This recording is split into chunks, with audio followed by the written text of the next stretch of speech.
Bonjour et bienvenue dans cette formation GNS3 dans le cadre de la plateforme Alform. Aujourd'hui, nous allons voir une simple topologie de routage dynamique. Passons au plan. Donc tout d'abord, nous allons définir les caractéristiques du routage dynamique. Ensuite, nous allons présenter une topologie simple de routage dynamique.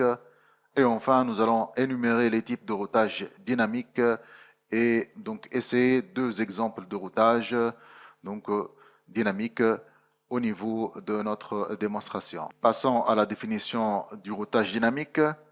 Le routage dynamique est un type de routage défini par un protocole de routage et non pas manuellement, comme le cas du routage statique. Les routeurs possèdent chacun une table de routage qui contient des informations sur les routeurs voisins ainsi que le protocole du routage utilisé.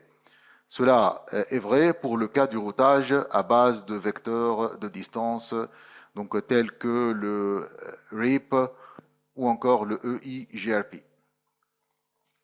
Pour le cas de routage dynamique état de lien, chaque routeur participe à la création d'une image globale sur le réseau entier. Cette image globale sera stockée dans une base de données ainsi que la table de routage. Voici à présent la topologie qui fera donc objet de démonstration. Nous allons connecter le réseau 10.0.0.0/8 au réseau 10.0.0.0/16 à travers la connexion entre le routeur R1 et R2. Donc ça sera via le réseau 192.168.0.0/30. Voici maintenant les types de routage dynamique qui sont principalement utilisés sous Cisco, à savoir le EIGRP et le RIP qui font partie de la famille des protocoles de routage à base de vecteurs à distance. Ça d'une part, et d'autre part, l'OSPF is et BGP qui font partie de la famille de routage à base d'état de lien. Passons à la démonstration.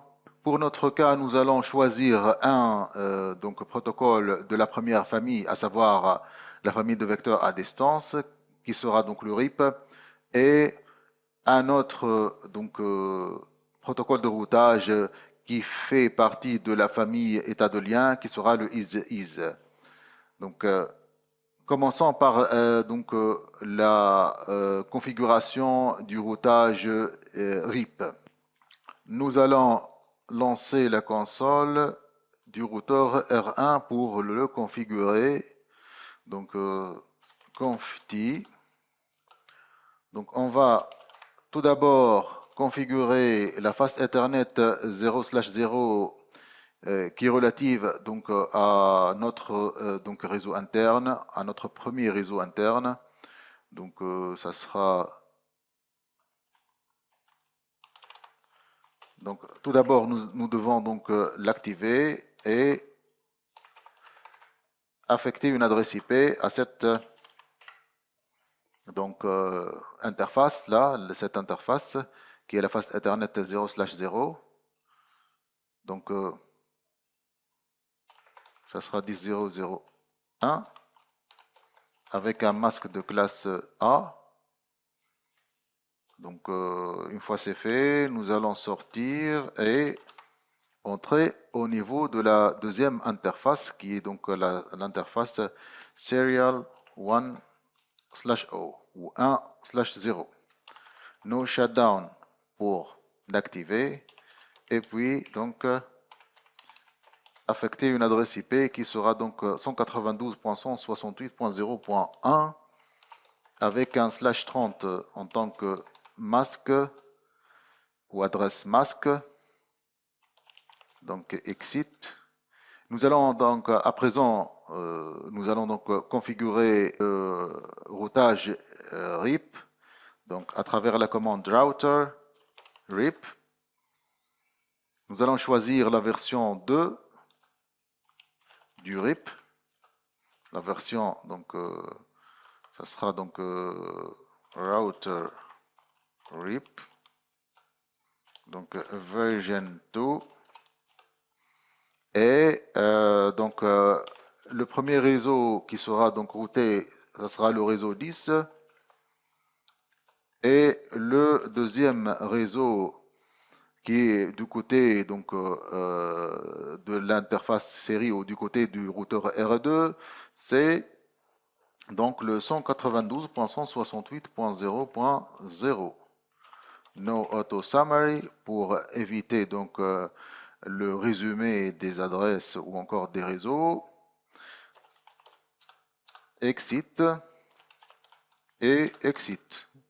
Le routeur R1 est configuré pour donc utiliser le routage dynamique RIP. D'autre part, on ouvre la console du routeur R2.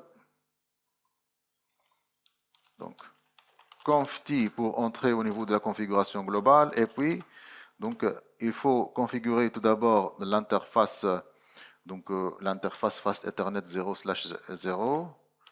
Nous devons l'activer et par la suite entrer ou affecter une adresse qui sera 10.0.0.1 et c'est un réseau de /16, c'est-à-dire 255.255.0.0.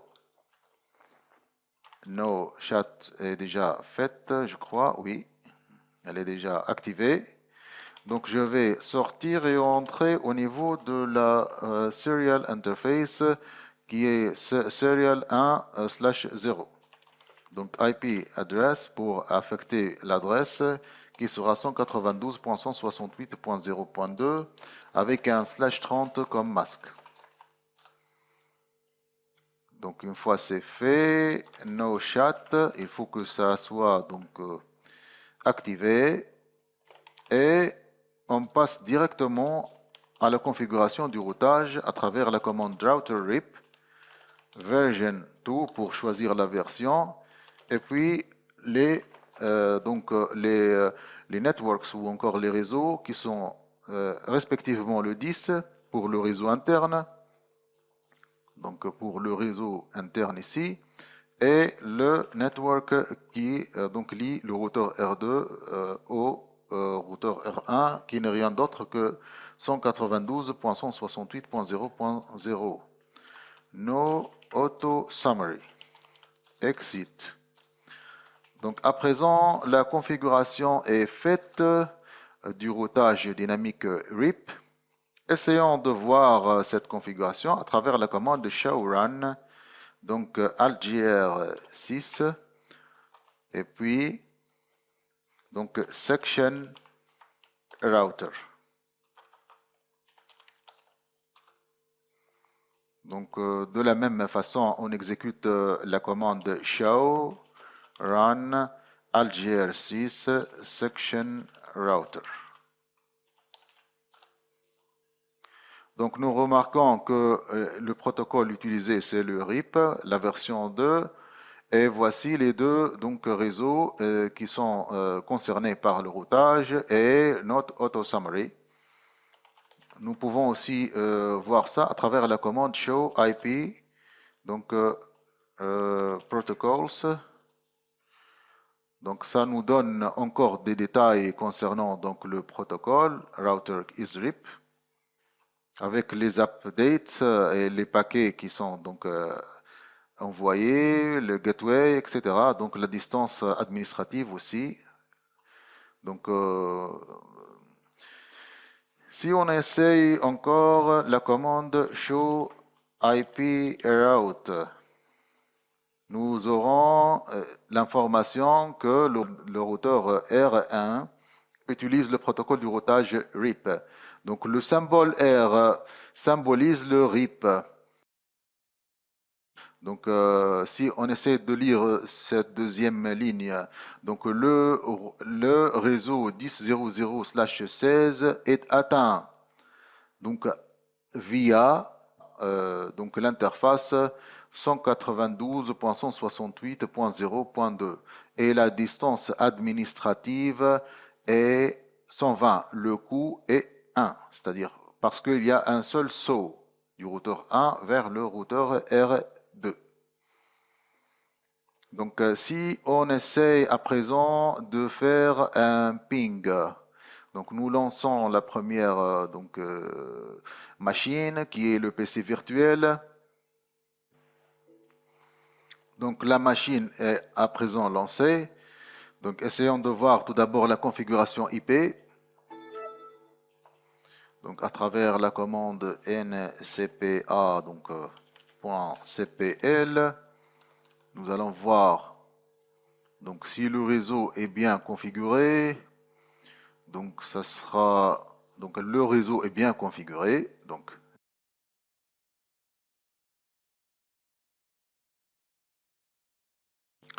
essayons de pinguer ou d'envoyer une requête ping à partir de notre machine donc physique vers ce PC virtuel. Donc, le PC virtuel utilise comme adresse IP la 10.0.0 2.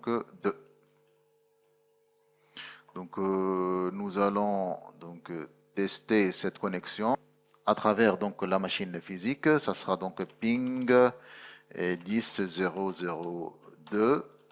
Donc, elle répond. Donc, notre machine virtuelle, elle répond. Donc, la connexion est bien établie entre ces deux machines. Donc, si à présent on passe à la configuration du deuxième protocole du routage, ça sera donc le protocole is. Donc, conft.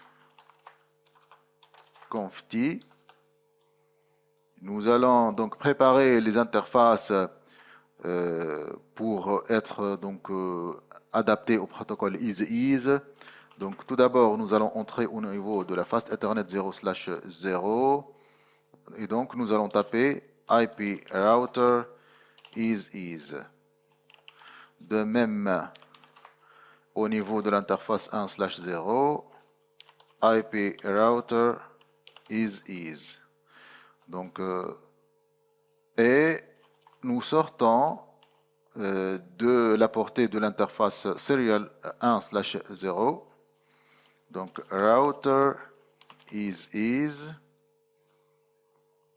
Le net avec 49 pour indiquer que le is est utilisé donc dans un réseau interne. Donc, ça sera 49 avec l'autonomous system number qui sera donc de notre choix. Ça sera 0001. Et donc l'identifiant ne sera rien d'autre que donc ça pourra être donc l'adresse MAC ou encore un identifiant de notre choix. Ça sera donc 1.1.1.1.1.1.1.0.0. Ça s'appelle le net selector. Ils doivent être donc 0.0.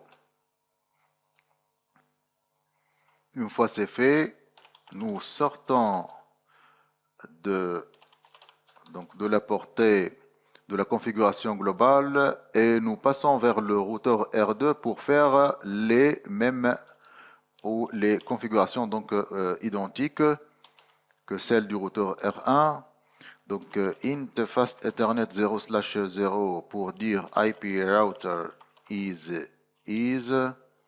Nous sortons de la portée de l'interface donc fast ethernet 0/0 et nous entrons au niveau de l'interface série 1/0 pour dire IP router is.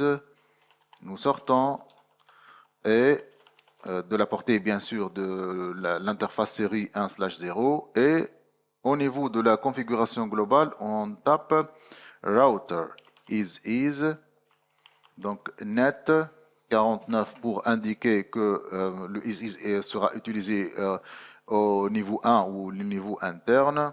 001 c'est pour identifier donc le autonomous system ou encore le périmètre de routage qui contient les routeurs. Et l'identifiant de notre routeur, ça sera 222, 222, 222 et 00 pour le net system. Donc exit. Nous allons à présent exécuter la commande show IP route. Donc pour Donc, nous constatons que le RIP est donc substitué par I grand L ou L majuscule 1. Donc, le I indique qu'on utilise bien sûr donc le protocole is et L1 veut dire que nous les utilisons en interne, c'est-à-dire level 1. Donc le level 1 du is. Parce qu'il y a deux donc, niveaux.